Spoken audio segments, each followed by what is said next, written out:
So what you're saying is you spoke it into existence, words have power, and just let the universe do the rest. And we stayed in touch, and here we are. Listen, that is what yoga does for me. Yoga trained me to understand that I am powerful and I could command anything. And if I believe and just keep following through, it's going to happen. Because I feel like I know that I've had healing through yoga. Yes. And I train myself to just get up and show up. Just get on my mat, just show up. I can show up anywhere I want now. Get up and show up. Tanesha, I'm almost out of cards. All right, I told you I'm to going to stop split them in half. And I'm glad we got all these cards out. Yes.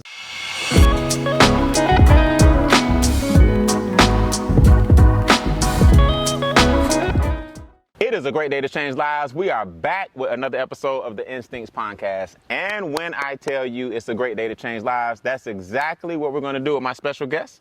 This is actually what we call an interception. She thought she was headed back out of town. She told me she was here in Atlanta. You got to come to the podcast, man. Tanesha West, I See Beauties is her name. You guys got to go check her out. She's in the building. What's up, T? Hey, Brian, thank you for inviting me. I was waiting for my turn. You know what? Everybody says that, man. They be like, why you ain't invited me? I'm like, you don't understand how impromptu I am, right? I'll be like, hey, you in town? Let's shoot in 30 minutes. So that's how this kind of happened. Normally there's an intake form. I normally know what to ask you. I normally know what questions to kind of set up a little bit, and we don't have any of that today. So we're just going to fly. Well, I'm ready. You ready? Let's go for it. All right, you stay ready. So when we start the show, we always start the show with one question. And the question is, we all go through something, but we overcame. A lot of people see us today, they see your success with the different things we're going to talk about, the wonderful things you're doing. They see me at being anchors on the podcast, and they think it's always been like this. But what arguably was the toughest thing in life you've had to overcome? And more importantly, how'd you overcome it? Woo. That's how we start. That's a lot. Yeah. The toughest thing in life that I've ever had to overcome? It's probably more than one. We can talk about two or three of them, but if you had to pick top two, we'll talk about one of them first. Okay. I'll be transparent. The toughest thing that I had to overcome in my life was somebody taking advantage of my body. Oh, wow. You know. Wow. Without my consent. Okay. And I got through that from doing yoga. Really? Really. Yoga. And a lot of praying. And a lot of prayer. Yeah. Okay. So it's funny because I didn't prepare for this because you were in town. And that's such a deep subject, so I want to respect it. So I'm going to tread waters, and you tell me how far you want to go with it. Okay. Okay. When it actually happened, did you know the person? No. It's a total stranger? Yes. Okay. And what are some of the emotions you had before yoga, before you actually figured it out? Let's talk to some people who may have been abused in some way. Let's help some people. That's the main thing. Before you actually found yoga as a solution, what kind of steps were you taking to whether they were good or bad? What kind of emotional roller coaster did it make you go through before you found your solution? Well, I'll start here. When the assault took place, I was deployed overseas. Okay. Was in the military. Thank you for your service. You are welcome. Thank you. You're very welcome. So overseas, and I didn't know how to process anything. Well, first of all, it's a shameful experience. It was embarrassing to me. I didn't talk about it. I just really shut off my emotions. I didn't feel anything. Really? Nope. I kept moving forward. Now, to guys who don't understand that, and I'll put myself, I've talked to a lot of people about abuse, so I no longer put myself in this category, but at one point, I didn't understand how people who've been sexually abused don't report it, or why they don't, guys get mad, and we like, why don't you just say something? In our ignorance, because that's what it is, we didn't experience it, we feel like you should say something, tell somebody, let's go get the guy arrested, and then it becomes victim shaming. That's what it actually becomes. It becomes victim shaming. You know what I mean? But that's not our intention. We just feel like, let's go get him. Why do people place the blame on themselves as opposed to the person who actually did it? Because we need to stop this victim shaming. I agree. Yeah. Well, I didn't report it because I am a black woman. Okay. A black female in the military. You know how many sexual assaults happen and they go unreported because of backlash or victim shaming? Like, I was a whole drill sergeant. You know what I'm saying? So I know what happens. Right. I know the back end of things. So If you tell. So for me, I was a young soldier, a specialist at the time. I didn't feel like dealing with anything. So I just wanted to make it home. So when you say you didn't know the person personally, but like, in other words, he was in the military. In other words, he was not hard to find. Well, no, that's the thing.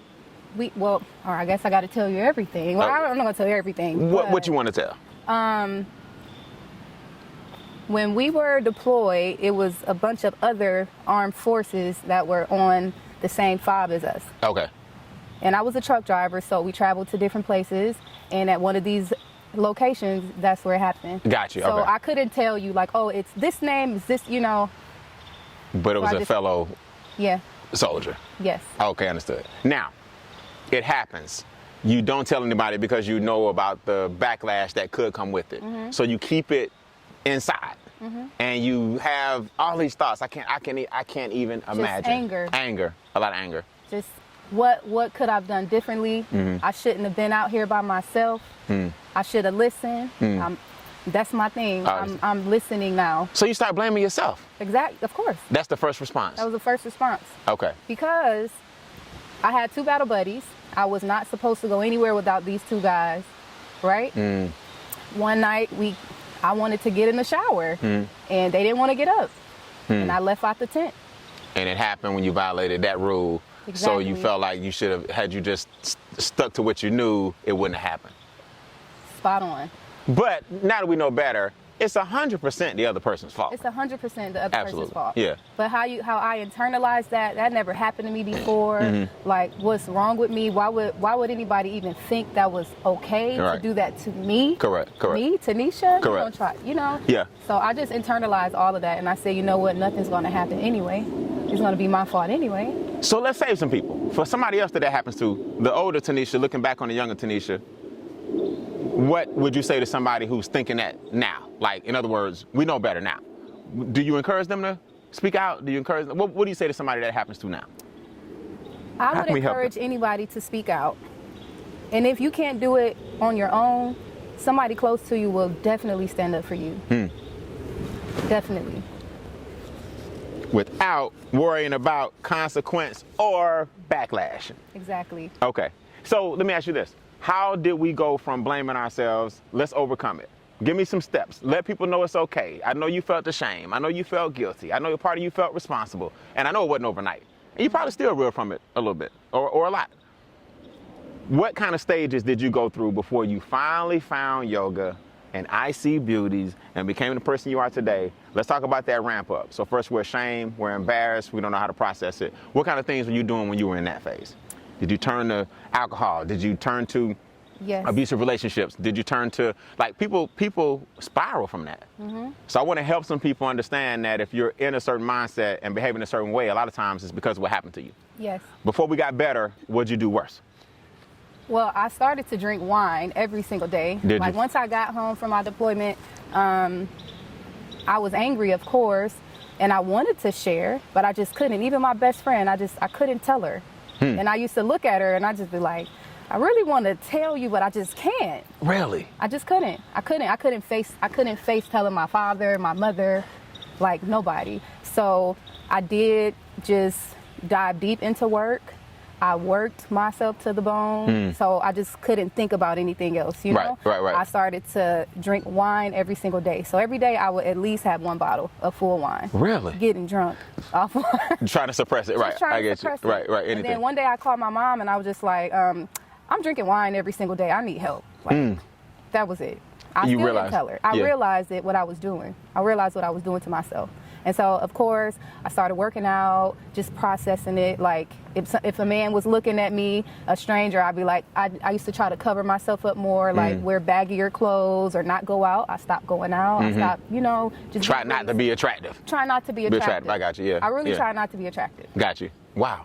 So, Mom, I know I'm drinking a lot. I'm not going to tell you why, but I'm going through a bottle of wine every single day. At least that's one step in you understanding that it has caused you to turn to wine to try to suppress it. All right, so let's start improving. We realize that we're drinking wine. We realize that we've suppressed it. What are some of the steps? Let's go to step 2 or 3. You starting to come out of it. How? Like, did you have a breakthrough moment or was it gradual? It was gradual. Okay. It was just, over time, like if you have a wound, it's going to heal. So I just went on with my life. Hey, that's good enough for That's me. good? If you have a wound, it's gonna heal. Wait, you got wind, it's supposed to fly. There we go. If you have a wound, it's gonna heal. It's going to heal. Give it time. So every day I would just try to make it through the day. I would make it through the day. Right. I would make it through the day. Right. And that was it. And I had a little daughter. So when I was deployed, she was 1 year old. I came home and I just would cry. And I'm like, I would never want anybody to ever make her feel like how I feel. And so through my journey, I just started looking for other outlets. And I was like, I need something to just make me feel again. Right. I don't know if you can really understand what I'm saying, but I needed something to make me feel. Got you. I understand. Okay. Yeah. So I found something that made me feel. I went to a yoga class. I hated it. It was hot yoga. That's hard to hear. That's hard to believe. No, literally, I hated it. I was like, why am I here? This is awful. God, please help me. Like, yeah, that's where I was. Okay. But after that class, like, I felt a lot. I was high. I was tired. I wanted to throw up. Like, everything. I felt everything. Why did you go to the most extreme one? I didn't know. You didn't know at the time? I didn't know what I was looking for. Okay, I just knew, like, let me go in here and sweat. Did somebody recommend it, turn you on to it, or did you kind of know yoga has always been a healing process for some people? I've been an athlete my whole life. Okay. And I've done yoga before, like stretching and all that, but it's just so crazy because I lived in Miami at the time, so I would drive and I would just see like yoga on a billboard, or I'll be at the grocery store and Subtle. It was just subtle. Okay. And that's how I found myself going to a yoga class. All right, so we go to the most extreme version for our first experience. Terrible. Listen, I'll just recommend anybody don't start with hot yoga. Gentle yoga for your first time so you can actually gain a respect for the practice. Okay. Yeah. Okay. So talk to me about it real quick. Just last week here at Bean Acres, a young lady rented out the whole front yard, and it was beautiful. It felt amazing. Not that I did the yoga, but the ambiance and the atmosphere here when I pulled up to check on them. It was amazing, man. A young lady was going around with vibrations, and they were laying on their mats, and it smelled like fresh Sweat. What is it about yoga that helps overcome something like that? Talk to me about the mental state that yoga can put you in. Because those of us that don't do it, we just think it's stretching and it's painful. And why would I have my back in, downward facing dog or whatever? What is it? It's deeper than that. And tell me how. Okay, so for me, I can only speak for me. Oh, I know I gotta watch my mic. Yeah. But I can only speak for me. So what yoga did for me, it helped me realize that it wasn't just a workout. It was a work within. Let me get a card, Bean. Come on, man. It ain't a work out, it's a work in. It's a work within. Within. Yes. So that's what I understood. Like, while I would go to the everything. It's gonna be some more. Yes, come on, man. I got plenty for you. Okay. So she said, "Let me get a card, Bean." Let me get a card, Bean. Okay. I'm gonna use that. That's amazing, though. I have a T-shirt that says, "If you can't go without, or if you can't go within, you should go without." But you said it so much. Ooh, that's good too. No, but the way you said it, I love it. So you went within. So talk to me about that. So when you're doing yoga, it's really not only a challenge with your body, it's with your mind.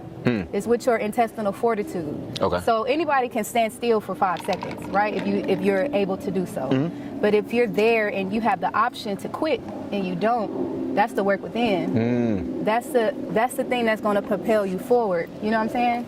So for me, every class that I will go to, it'll be painful, and I found myself thinking about, oh, it's a bee. Oh, it's part of the outdoor process. Okay, that's hey, we believe in killing them. We ain't supposed to, but we kill these bees. Don't kill the bees. No, hey, they'll be all right. They pollen, but it's a billion of them. This one ain't gonna kill them. Okay. All right. This one ain't gonna hurt us. I can't have you out here getting stung. Please don't. All right. So when I would go to my classes, and I would find myself in these postures or these asanas, like the certain positions that you go into. And when you have to hold it, you don't have any time to do anything else but to think. It forces you to face whatever you're running away from. So if a certain thought keeps coming up in your mind, it's like you have to face it. You got to face it. I got you. So if I'm in down dog and I'm thinking about what happened to me, and I could just stay in it and just feel it and then accept that it wasn't my fault. Right. And coach myself through it, or have the instructor coach you through it. I mean, they don't know what's going on in your mind. With you, you know how to translate it. Yeah. You know how to translate it. Got you. So if an instructor says something like, what was your deepest challenge that you had this far? That would come up in my mind. That would come up in my mind. And I'll just sit with it. And you forced to deal with it? I was forced to deal with it. I would cry. Like literally doing yoga, my mat would be full of tears. Wow. And that was my release. That was my release. And I went to a black yoga retreat. Okay. 2 women, Yogi TB and Michelle, changed my life. Wow. The power of events. The power of events. Yes. And human connection. Yes. So I seen an ad come up online on Instagram years ago, and it was 2 women, 2 black women, and they were hosting a yoga retreat. Okay. They were hosting a yoga retreat, and it was something that just kept telling me, go there, just go. And it was a lot of money. Okay. I was like, I want to pay that. But I bought that plane ticket. I paid for the rental car. Yeah. And I got to that retreat. It was meant for you to be there. It was meant for me to be there. I keep telling people, man, a lot of times your solution is not going to come to you. You got to go to it. You got to go to it. Let me give myself a card. Let me just throw one real quick just for myself. So I don't do it often, but that's important. That's so good. You gotta go to it. One of my mentors always says 2 things change your life. Something comes in your life or something comes out of you. Ooh, that's and sometimes I tell people it's a combination of both. You know what I mean? Something's going to come in your life or something has to come out of you. So you went to the event. Yes. And had you been practicing already a little on a small level, or that was just off and on? Off and on, okay. Just off and on, nothing consistent. I would just go whenever I had the urge. Okay. But when I went there, I had a breakthrough there. And I got into one of these postures, wheel pose. So the first time I ever was able to do it, I got up there, and what did I do? I think I started to fall down or something, and Yogi TB came by, and she was like, don't get so frustrated so fast. Because I was getting mad. That you couldn't maintain? That I couldn't maintain it for as long as everybody else. Okay.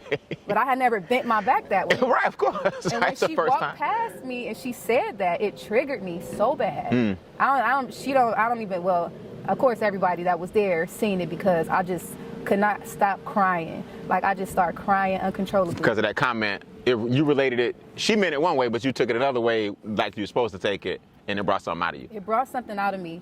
And so they cleared the room out. Everybody left to go get lunch and all that. And I stayed there. And I was married, so my husband was there with me. And that was the first time that I told anybody. That day? That day. I couldn't hold it in anymore. Really? I couldn't hold it in anymore. This retreat forced you to go ahead and let it go. Or the beginning of it. Let it go. Yeah, absolutely. And you know what I learned there? What I learned was that you hold so much emotion in your hips. I've always had issues with my hips. I thought it was because of the boots or running track or, but it wasn't. How is it your hips? It's in your hips. It's the connection. Everything starts here at the root. The core. Everything starts there. And so when I was in this position, my hips hurting, everything hurting, she said, don't get so frustrated so fast, whatever. And I was like, what? You don't even know what I'm thinking about. What you talking about? Right, it was easy to get defensive at first. It was easy to get defensive, but I just took it and I sat with it. And I was like, you know what? Let it go. Anything that is no longer serving you, let it go. Because that was one of the lines. Wow. Anything that is no longer serving you, let it go.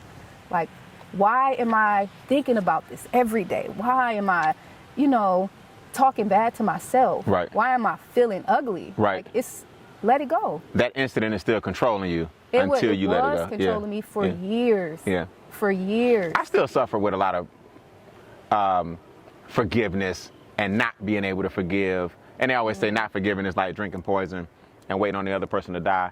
But then I learned forgiveness is for you. It's not for the person.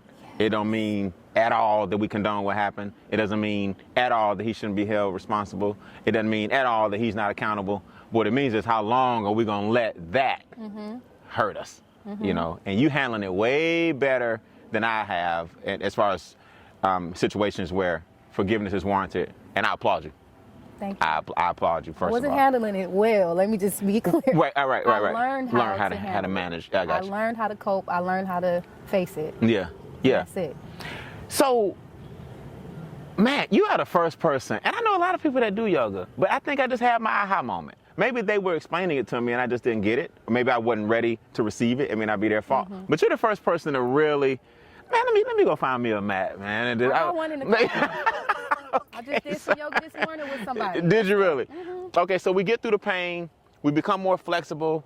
As a Kung Fu person, I understand meridians and chi and energy. Your meridians your chakras start to open. Your meridians get, your energy starts to flow. Your pathways start to open. You become better at it. Once a person gets through the tough part of thinking it's just stretching, right? Talk to me about the higher levels of elevation. We passed the beginner part. We through the pain. We know why we're here. How did you turn it into a profession? How did we get that high? I turned it into a profession because once I had my breakthrough there, that day I said, oh, I'm going to become a yoga instructor. Like, other people need to feel this. Other people need healing. Other people just have to see. Because I thought... That's good. No, that's good because you turned it into something to serve. What Yes. did I? Yes. While I was in school to learn how to become a yoga teacher, I was building a yoga studio out because I wanted my community to experience what I experienced. Like, even though everybody's story is different, of course I went through what I went through, but everybody can use it just for something else. You could be in business and you can do yoga and use it for clarity. Yes. You can use it for clarity. Absolutely. If you're feeling all over the place, you can ground yourself. You can ground yourself. You can learn how to do these things and heal yourself. It sounds like yoga will help you improve whatever you need to improve because you're forced to deal with yourself. So although it's 10 of us in this room or 20 of us in this room or 30 of us in this room, the yoga instructor is speaking to everybody differently, even though they're saying the same thing to everybody. Exactly. Yeah. Exactly. You're deal. I get it. I hate to interrupt, but we got to take a break. I got to pay some bills. This segment was sponsored by the Instincts Training Series. Do you guys know you are the highest form of intelligence watching this video? That means you're a human being. Well, God created other animals as well. There are millions of other species, and I teach you how to tap into your instincts by using what God gave them and their survival mechanisms so you can reach your full potential. Do me a big favor. Visit briannbean.com. That's briannbean.com for a glimpse and a free keynote into our Instincts Training Series, and I'll see you guys on the other side. Now enjoy the rest of the episode.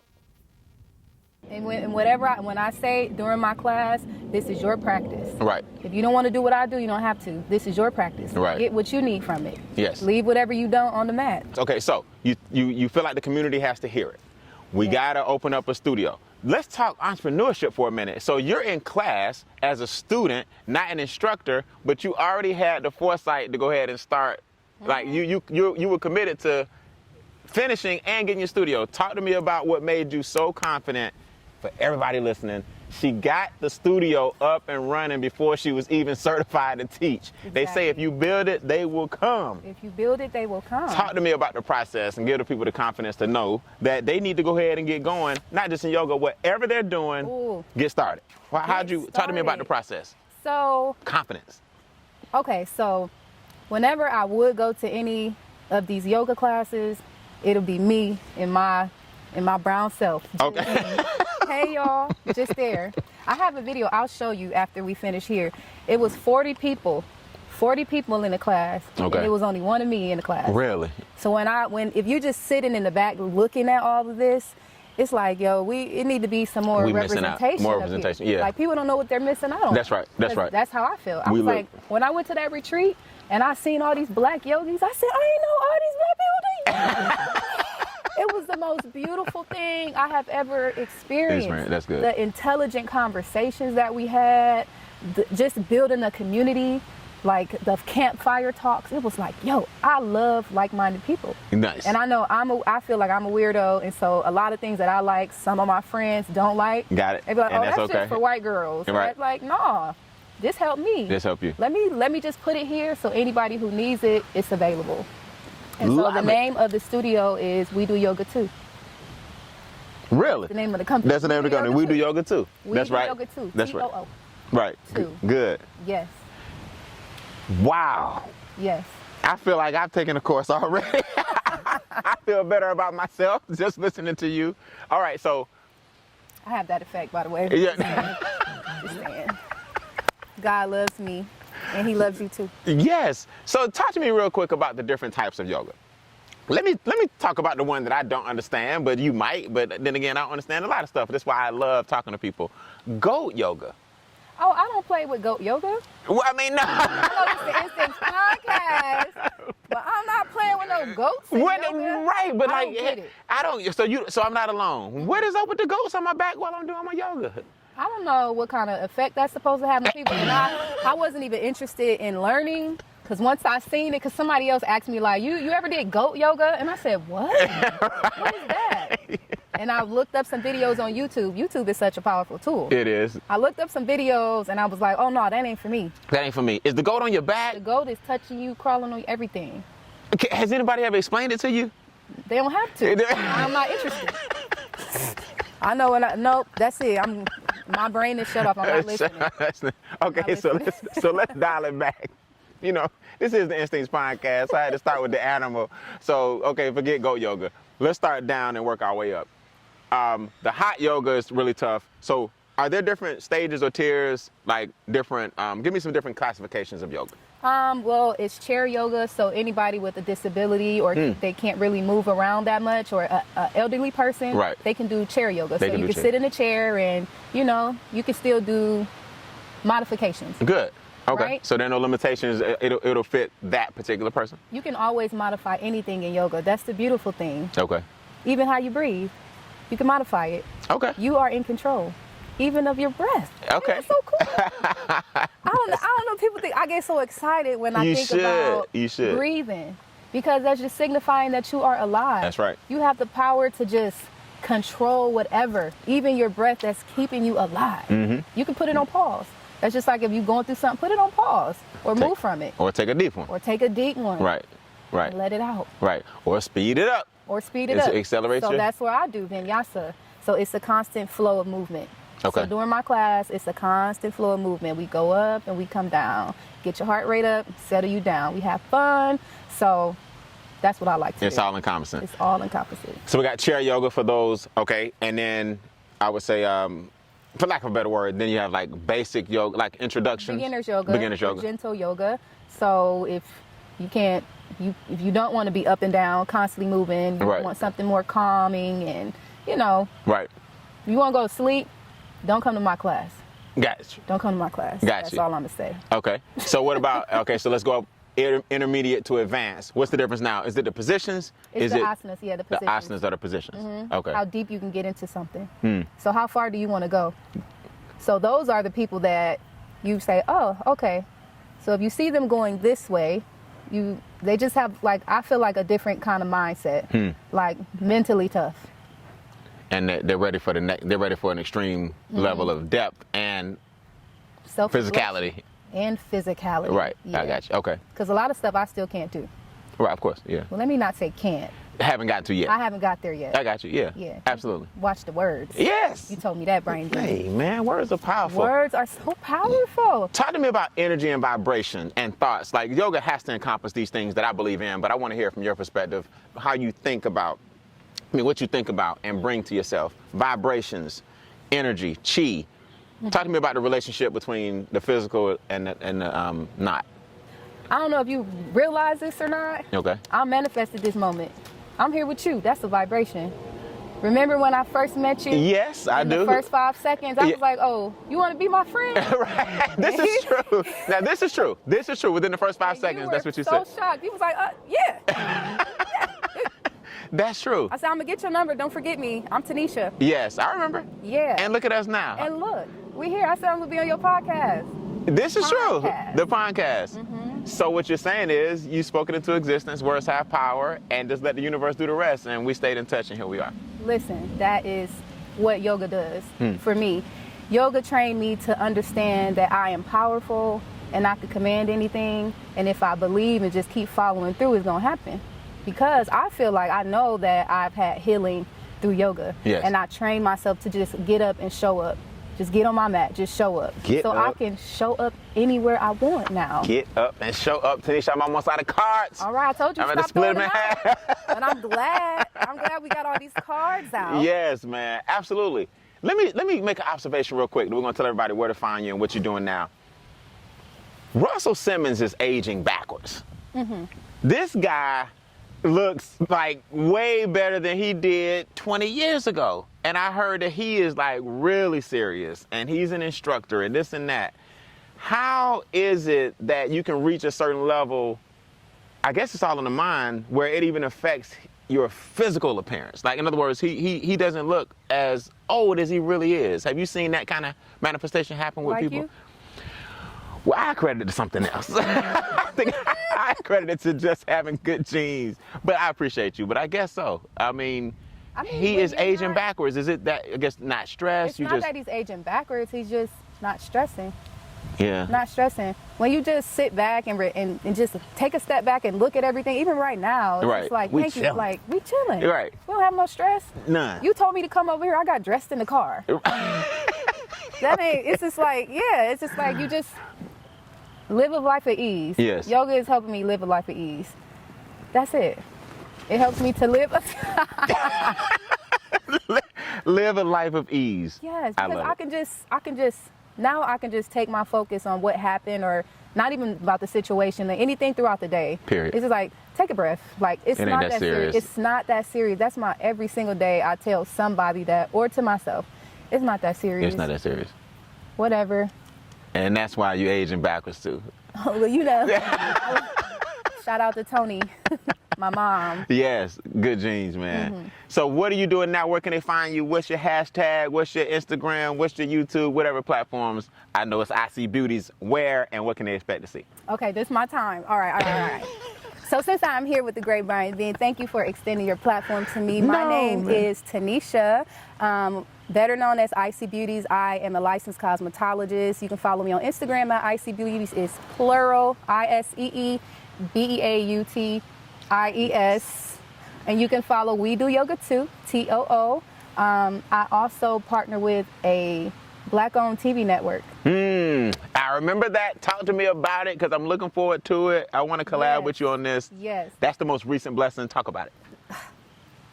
Thank you, God, for everything. Yes. Everything, every single thing that happened to me in my life, I'm still grateful for the experience because I know I'm here to help other people too. Yes. So the TV network found me or whatever. They contacted me. They seen my podcast, of course, Yes. loved it, which will be a show now. So Bruce Flowers. Come on, man. Yes, let's go. But the Lit TV network is set up for people like us, Black content creators, entrepreneurs, anybody that can help leverage information together. Okay. Inspire, uplift, and educate.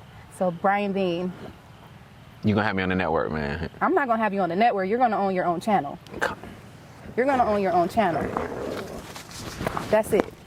So get ready, because Brian Bean will be taking I'm going to clean up. content creators to Clean go up on later. his channel. You going to hook me up. You hook me up. And this is what it's all about, Putting man. yourself in the room. That's it. Get in the room. I don't know why more people don't collab and cross collab and, collaboration over competition. You are the epitome of that. And I appreciate you so much. Final question before we go. I can't wait. You already got me nervous. I don't get nervous, man, about much. But just knowing that you got a platform and these guys are helping people like myself and you get positive messages out is amazing. And I look forward to that. Final message before we go. All right. Or question. Hit me with it. This is the Instincts Pondcast. We are God's highest form of intelligence as human beings. Yes. So the question is, if you had to pick one of God's other creations, an animal that is. Oh, I was going to say me? Yeah. If you had to pick another one of God's creations, an animal, what animal do you relate to the most and why? Oh, I hope that don't show up real loud. That's heavy. Yeah, it's heavy. But it's so impromptu. Okay. Have you ever heard of the honey badger? I have, and I'm studying him right now. No way. Girl, you make me sick with our connection. way. Yes, how amazingly aggressive and what's the word? Not non-confrontational, but you don't want to be on his bad side at The all. honey badger Will tear your... is the most ferocious. That's the word I'm looking for. Is the most ferocious being out there. One of the most ferocious. Yes. A honey badger is about this size. Yes. and can scare off a lion. Yes, absolutely. Walk up to a lion, fearless, and nothing can penetrate their skin. Yes. Nothing can penetrate their skin. Invincible is the word I was looking for. To kill the honey badger, you have to like beat their head in or chop their head off. A snake can put a honey badger on their back, but they only take them out for a couple of minutes and they're gonna wake up. Really? The venom doesn't even kill it. So, thank you for asking me that question. Okay. Thank you for asking me that question. You know what? Nothing. As much stuff as I have been through in my life, it's like nothing can penetrate my skin. That's it. Nothing can break me down. Not for too long. Not for too long. Not for too long. And I'm not scared. I'm no longer scared of anything. So, man, you would think somebody named I See Beauties would have said the hummingbird, the swan, no. the butterfly. No. You came out with the honey badger. Well, because I'm a thug in my old life, but I'm a lady now. I like to get dressed and wear heels and dresses. But I'm from Cleveland. Yes. I don't know if that means anything. People from Cleveland can understand, but I'm from Cleveland. Right. And it's like you have to have thick skin. Yes, absolutely. You have to have thick skin, and that's it. Hey, man. This is Tanesha West, the honey badger.